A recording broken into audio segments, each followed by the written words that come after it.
This is the Jack Stories Podcast, a show where Jack tells me stories. And I'm David. And I'm Jack. What do you have for me today? Today, David, I have a story based on real events. This story happened when I was in a gap year. I was getting ready to go to college and had no idea what I wanted to do with my life, but I knew that college was very expensive. So I got a job. I was closing a deli, working for about $8 an hour.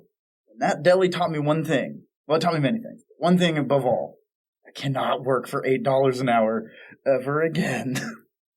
This story is not about that. At the time, I lived just up the street from Buford Highway, which is a street in Atlanta. If you know Buford Highway, you know what I'm talking about. If you don't know Buford Highway, this stretch, the one I'm talking about, is not overly scary. It's not the kind of place where you see drug deals going down on the corner all the time. But it is somewhere that I wouldn't want my mom walking late at night. So there I was, parked at a red light. It was probably midnight, maybe 1 a.m. And there I was, and I heard the sound of people screaming. Raised voices, a hoarse voice, shouting all kinds of semi-intelligible things. So I looked over and saw a small man standing over a woman. She was sitting on the ground, and he is just standing over her, just shouting into her face. First thing I thought was, well, that's no way to talk to a lady. A wiser person might have called 911 and just waited, watched, let it play out. But I was 19, and no one has described me as wise for a very long time. And at the time, or even now, I had a mistrust of authority figures. And again, it's not a crime to shout at someone, right? It's not a crime. So I decided that I would watch, and if things seemed to escalate, then I would call 911. And I would step in if I needed to protect the safety of the woman, and maybe the man as well. I was young. I didn't know what I know now. Of course, things escalated. As I'm sitting there, the woman gets up and starts to walk away, and the small man just is following after her, still screaming at her, clearly not willing to let her disengage from the situation. Now, I say small man. He was probably 140, 150 pounds. But he's a man, and this woman is not very big herself. And so, if they're going to start fighting, I had my suspicions on how that would go. And I'm not one who can sit back and just watch some dude beat up a woman. Not really in me. At the time, I was 19. I probably weighed about 150 pounds, give or take. So I'm not very big. I'm about 5'6". No one has ever looked at me and said, "Oh my God, that man is enormous."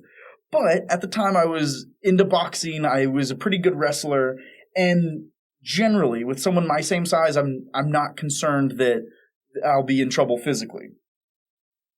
Now, that's all beside the point, because there's the woman walking away and the man's following after, and I thought to myself, Jack, now's the time. It's time to be a hero and get in there.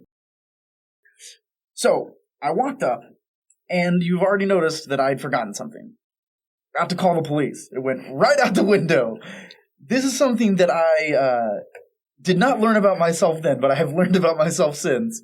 When adrenaline goes, and when danger is present, I don't tend to freeze. I get very excited, though. And it's easy to forget things that you thought in cold blood when your adrenaline is pumping. So the police did not get called by me, at least not at that point. Anyways, where were we? Oh, yes. So the girl is hustling away from the guy, and the guy is following her, and I've decided, well, this is just enough of that.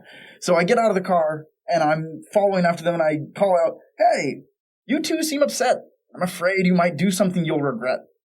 Let's call an Uber for the lady, and then you two can sort this out tomorrow when cooler heads can prevail." I think I said something like that.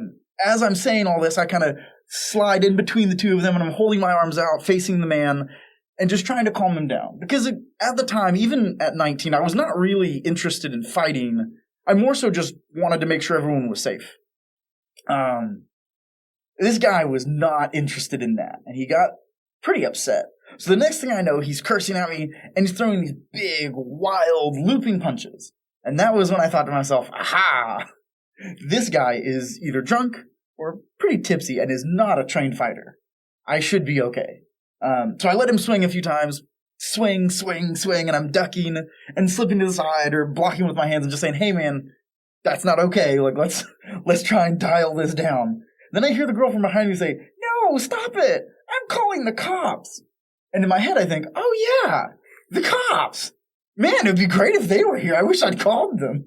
But it was too late.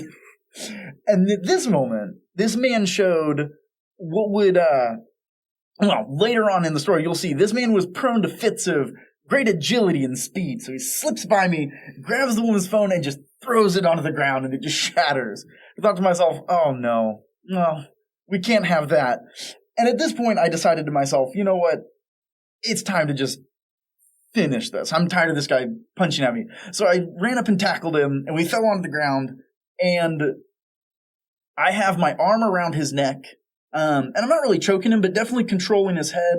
And I'm in what, in jiu-jitsu at least, you call side control. So my chest is pinning his chest down. I'm holding onto his head. We're not in a position where either of us can be throwing punches, and it's definitely, he's not going to be able to get up.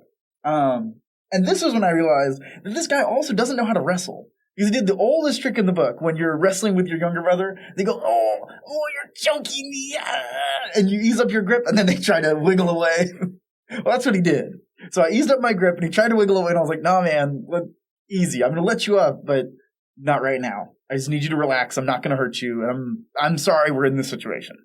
About this moment, I looked around, and I thought to myself, wait a minute. Where'd the girl go? Okay, well, if she's gone, I don't need to be wrestling with this guy. Right now is where two things started happening at once in my mind. One, I noticed the girl was gone, and I'm thinking about how can I let this guy up safely, and then started noticing things about this guy. Like I said, it's a small man, maybe 100 to 150 pounds, and he's got a very hoarse voice, and he doesn't know how to fight. Then I noticed, oh, wait a minute, Jack. This guy's shoulders are a little bit narrow. Wait a minute, Jack. This guy's hips and waist, well, his hips are a little wide, and his waist is a little narrow as well. No, wait a minute, Jack. His chest. Oh, God. No. Are those breasts? Oh, no. And this is where probably my favorite thing of the whole night happened. I realized that I wasn't an action hero. You know, this is not a movie that you would make if you were going to be the main character. Instead of being James Bond, it turns out I'm the main guy from Get Smart. I'm an idiot. I'm wrestling a woman. They're a pair of lesbians. I'm fighting a woman.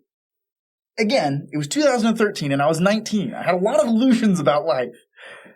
At the time, and even now, I would never fight a woman. Except maybe to save my own life or the life of someone weaker.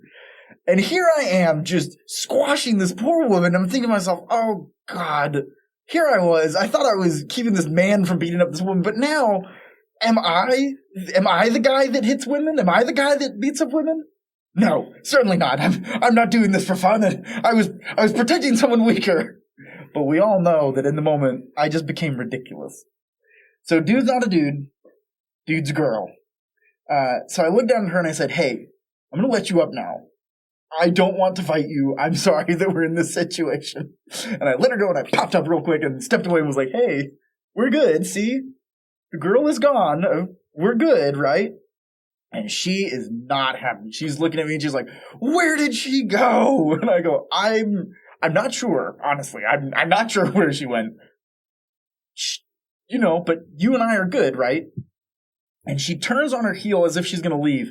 And in this moment, she showed again that flash of agility that she had exhibited earlier. She threw the only good punch of the entire night. And this is a good punch. Like, this is one of those flicker jabs that you see Muhammad Ali throw sometimes. She turns back on her heel and just shoots out a jab, and it caught me right in the teeth. Ooh, it was perfect. But not for me, because it split both my lips, and I'm tasting blood.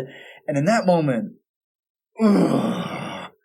if I did not know she was a woman in that moment, I would have let her have it. I would have just bam, bam, and then I would have bam, bam, and then here's another one for good measure, see? It was terrible. But in the moment, I knew she was a woman. I've already tackled this girl. I'm not going to hit her knowing that I'm hitting a woman. So I just sucked it up, you know? Sometimes life hands you a lemon and a pair of split lips, and you just smile and you say, okay, that's fine. So She walked away, and I walked away. And right after that was when I found the girl. So I had looked around the parking lot where all of this had gone down, and I found the girl kind of crouching behind a dumpster, and I was like, hey, why don't you come out and we'll call you an Uber home? And she was grateful. She said that, apparently they'd been out at the bar drinking, and either she had made out with another woman, or maybe the aggressive one. We're going to call the aggressive one the boxer, and this one we're going to call the more feminine-looking one. So the boxer thought the more feminine-looking one had been cheating on her or something. It was complicated. And I didn't really care at that point. I was like, okay, that's fine. Just how do you get home? I'm going to call you an Uber. So everything ended up okay. Everyone was safe.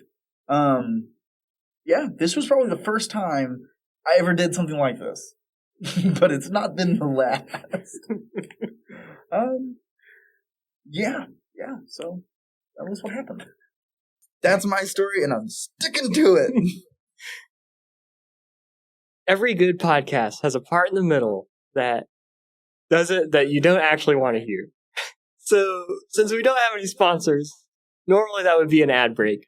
But in this case, we're just going to tell you something stupid. So Jack is going to tell me why I need to buy spaghetti sauce. David, have you ever tasted spaghetti without sauce? Limp noodles, so sad and floppy. No. What you need is Italian carbonara spaghetti sauce made with crushed tomatoes and blue cheese. Oh my. Squeezed in a vat and stomped on by the dirty bare feet of an Italian urchin that probably fell over into the vat once or twice. This sauce is handed down by generations of sweaty Italian men and women, and sometimes elderly people. So ditch those limp noodles. Ditch those things with no sauce and get you Italian carbonara. All right. So, back to the story. Do you think that the real reason that you got involved is that you wanted to get into a fight? Like, as a 19-year-old, I feel like there was definitely times in my life where I was putting myself in situations because I knew that was the most likely place a fight could start. Definitely. I think, at least for me, and I think it's true for a lot of my friends and a certain type of young man that I've definitely known. From an early age, I wished that I had been physically bullied at school so I could have fought the bully, which is a very dumb and sheltered thing to wish. No one who's actually been physically intimidated wants to go through that again. But there are some people who have a desire for violence, I think. And it's not always from a bad place. I had always seen myself as someone that would fight to protect those weaker than me or would fight the bigger person. Because I think deep down, there is a desire for, even though it sounds grandiose, there's a desire for righteous combat. I think a lot of people want to fight for a noble cause.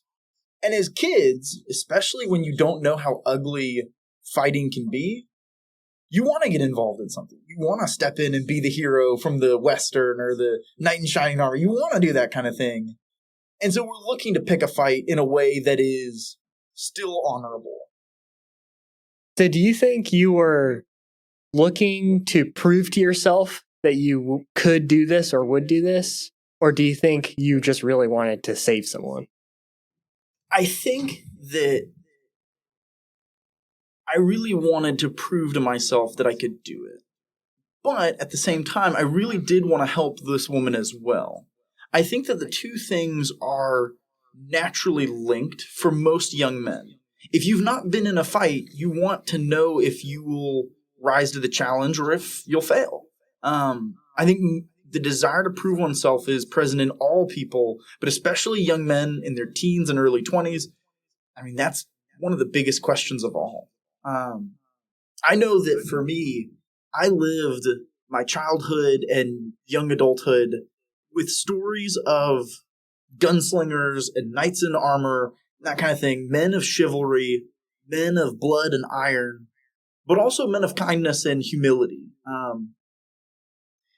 Forgive me, everyone, for bringing in C.S. Lewis. I'm going to do this a lot through this podcast. But he has a great, I think it was a speech maybe, on chivalry. And he talks about the ideal of chivalry as it was understood in the Middle Ages.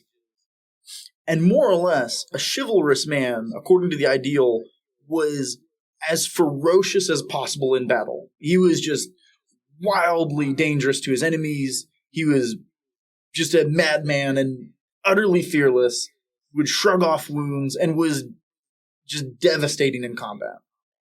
At the same time, this same man, fully in touch with the violence in his nature, fully ready to go and just throw hands at any time, was kind. He was humble. He was courteous to women. He was a defender of the weak and those of lesser station than him. And he would show mercy and kindness to enemies within the rules of warfare. I think nowadays, with Game of Thrones, a lot of us don't believe in chivalry. And even in the Middle Ages, no knight really lived up to the chivalric code. But there's a reason that they were held and encouraged to hold up to that code, because we know that most men of violence are animals, and they're wicked and cruel, and intrinsically we know that is wrong. It's a long answer to a short question, but I think that I wanted to know if I was actually able to stand up in the midst of danger and do what was right. So yes, I wanted to be tested, and I wanted to stand up under the test and pass. But at the same time, I am proud to say that I did want to help this woman, like that her being safe and this turning out well was always in the forefront of my mind. Oh, yeah. Yeah, it's interesting you brought, like, stories when you were young growing up and chivalry. I think, I don't know, it'd be interesting when you think about, like, it's hard to articulate what something like chivalry or honor is, but it's easy to tell a story about it. Yes, I think that is... maybe that's why I want to do this podcast and why I've always been obsessed with stories. That's one of my favorite things since I was a child. I think that the idea of chivalry is very hard to describe to a kid. A child doesn't understand being courteous to women. Right. A young boy does not like girls. But a young boy does understand that a good man, the man that he wants to be, stops bullying and doesn't let someone pick on a smaller kid. And that value is much easier described, easier shown in a story than it is in a school, in a classroom. Or like a moral code or something. Mm-hmm. It's very hard to teach a moral code to someone who's young, I think. But it's very easy for them to learn it from example. I think that's what fathers and older people are supposed to do, mentors are supposed to do for the younger, is they're supposed to show it by their actions and how they live. Failing that, we tell stories about people better than us. Even if the people better than us fail, we still tell stories about people who were greater than us, stronger than us, wiser than us. Usually they make bigger mistakes than we make, but we tell these stories to show what you're supposed to be like, I think. I think the other thing stories help do is explain a situation that you haven't been through. It is hard to tell someone why they should step up and intervene in a dangerous situation, why they should put themselves at risk for someone else. It can be hard to tell them why that's a good thing to do. Because in most cases, you're going to end up with bleeding lips, maybe a tooth knocked out, you're no richer, you wasted time, you didn't advance your career, you gain nothing material. Right? And kids, in my experience, are often very pragmatic when it comes to their actions. They want to have the most fun they can have. They don't want to get in trouble. They understand rewards. But I think kids are also good at emulation. You show them that a hero the kind of person they want to be, the knight on the white horse, the gunslinger in the poncho, that guy steps up and says, I'm not going to stand for this anymore. You leave that poor person alone. And kids love that, and they will want to emulate that more than they'll want, rewards or candy or things like that. Like, they understand that that is good. Yeah, that's really, it's like intuitive when you hear a good story about which character you want to be. Mm-hmm. But the thing they all have in common is the starting off point in that story is they're all dangerous. Yes. And so you just kind of absorb that as a kid. At least I did. Oh, me too. I think that I was pleasantly surprised reading Lord of the Rings because I was a teenager. It was interesting to me that in The Hobbit, Bilbo was not dangerous at the beginning, and that Frodo was not dangerous at the beginning of Lord of the Rings. That was a breath of fresh air and a new flavor story-wise for me. Because up until that point, from probably 8 years old till, 18, I was raised on dangerous killers. Right? Those are the only kind of people I wanted to learn about. I remember real OGs will know the Redwall series by Brian Jakes. Redwall and Mossflower and Meadowmale. Those books are soaked in blood. It's all about, hares and mice and badgers just eviscerating rats and stoats and ferrets. And what I love about those stories is that while the narrative is not that great, when you read it as an adult, you see it doesn't hold up very well.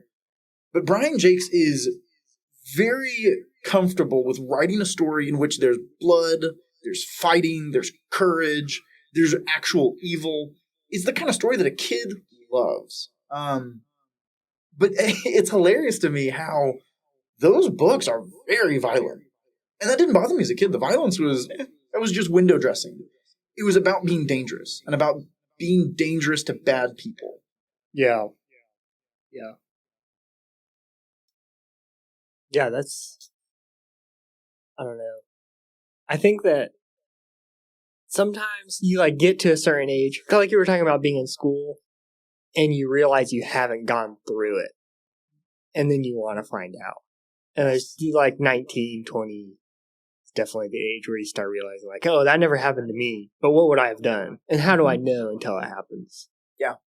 Well, there's this is, the more we do this podcast, you listeners will start thinking, oh, Jack, please don't mention a book.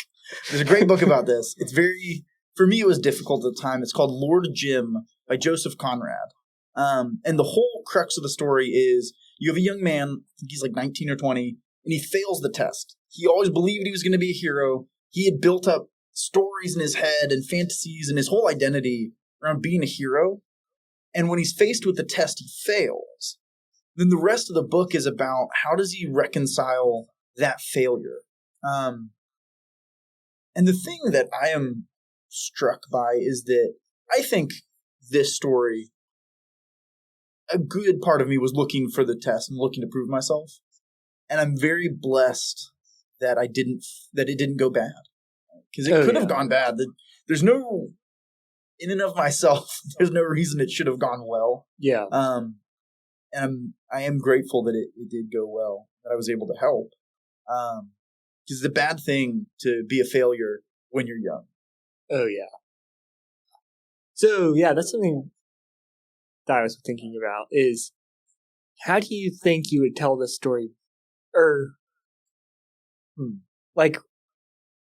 you think you're going to be telling the story differently 20 years from now? Or do you think it'll mean something different when you're telling this to your son or something instead of to a friend? Yes. So what's interesting to me, I wish I could find the notes where I wrote this story down right after it happened. Because when I wrote it down right after it happened, and when I used to tell it right after it happened, I was still embarrassed that it turned out to be a woman, but I wasn't embarrassed that I had done something dangerous. And the sense of, oh my goodness, that's a pretty irresponsible thing to do, and you should have called the cops. That's there, but it's very muted in the earlier, how I thought about it almost 10 years ago, I didn't really think it was as irresponsible or as dangerous as I do now. And 10 years from now or 20 years from now, I probably will tell it even differently than now. Yeah, do you think that you know it's wrong because everyone else says so? Or maybe not wrong, but that's a dumb choice because everyone else thinks that, but you don't really believe it yourself until you're a little bit older. This might reveal how arrogant I can be sometimes, but the only reason that it really came home to me that this was more dangerous and more irresponsible and that I didn't do this the right way is because I had a similar situation happen almost 10 years later, and I saw it through more mature eyes, and I saw it through the eyes of my fiance at the time. And then I realized, I was like, oh my God, all those people that said that was kind of scary and a kind of a very dumb thing to do, they were right. But for 10 years, I believed that everyone else were not like me. I didn't think they were cowards necessarily, but I did believe that I had done a good thing, that I wasn't afraid. It was good that I had stepped in, and that was that. Like the young, I had a very simple view of the world, maybe. Like I was a hero. Yeah, it turned out that it was a silly situation, but I was still a hero. I think I believed that up until a few years ago. Now, I think I was trying to do a good thing, but it means not liking a movie. Yeah. That's interesting. Yeah, it would be really cool to see those mids. And I can kind of remember the first time you told me the story. But yeah, it's hard to fully remember it because you just get older. I don't know. Yeah. It's hard. I mean, I think back to a lot of things from my early 20s. So from the period when I was 19 till about 24, 25. And there will be a lot of stories from that period because that's when I did a lot of crazy things. I definitely had that youthful belief in maybe my own invincibility or just that things would turn out well. And oftentimes they did turn out well. I think oftentimes I did do good things, but many times, maybe all of the times, I was acting in an irresponsible way and I was trying to do things by myself that needed professionals, right? You need the police. You need people from an ambulance. You need a tow truck. You can't do these things by yourself. And I think maybe that's what I would tell my son when he's a teenager is to tell him, hey, get an older person with you. Get someone wiser than yourself before you do these things. Or at least get them involved early. Because you don't want to have someone's life in your hands when you're 20 years old and things go badly. Yeah. Yeah, that's really good. But this time it didn't. So it makes it a lot more fun to talk about. Oh, yeah. The stories where things go badly are rough. We'll probably get to them eventually, because some of them I think are very good stories anyways. And worth telling. And worth telling, and they're stories that I want other people to know. But I might not tell them early on. Yeah. Some of those might end up on the Patreon feed. Yeah. All right. Well, I think that's it. I think that's good. Sounds good. Thanks for having me on, David, and thanks for listening to my story. Thanks for telling it to us.